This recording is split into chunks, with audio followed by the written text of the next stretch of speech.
Excuse me, how much you bench? About 250.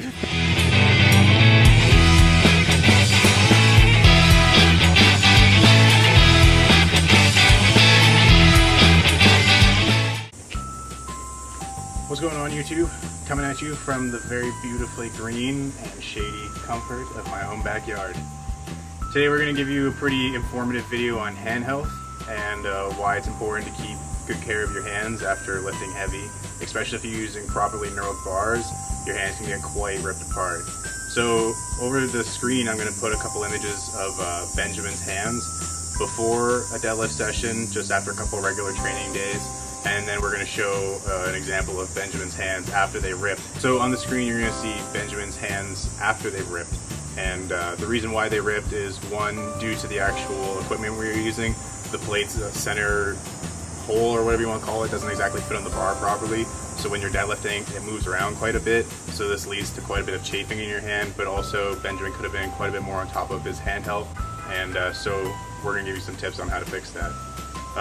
First, what we do is, after either a shower, or you can just put your hands in hot water to get them soft. We usually do it after the shower just because it's convenient. Your hands are already kind of pruny.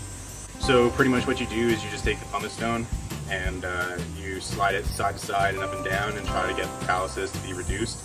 What this does is it smooths them out, so the next time you go to pull or bench or anything, your calluses aren't aggravated and they have less to tear on.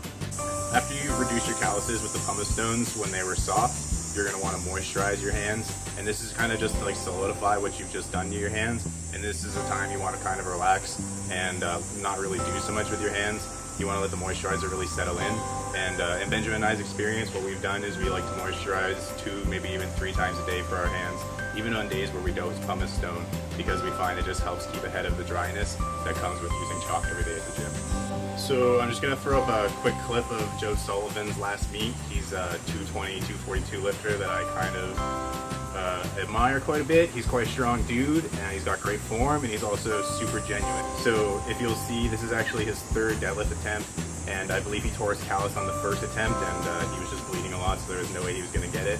And that's really unfortunate, because he's definitely a strong enough dude to pull way more than that, and he would have had a huge total if he got that. So this may not actually be an example of poor hand health ripping, but it is just an example of a really frustrating deadlift loss. One thing that's not really a part of being strong is just taking care of your hands. So it'd be really sad if you lost the deadlift just because you hadn't taken the time to shave your hands down, but you were certainly strong enough to pull more than that. So hopefully this video has been informative. If you guys have any tips or tricks about keeping your hands healthy, let us know in the comments below.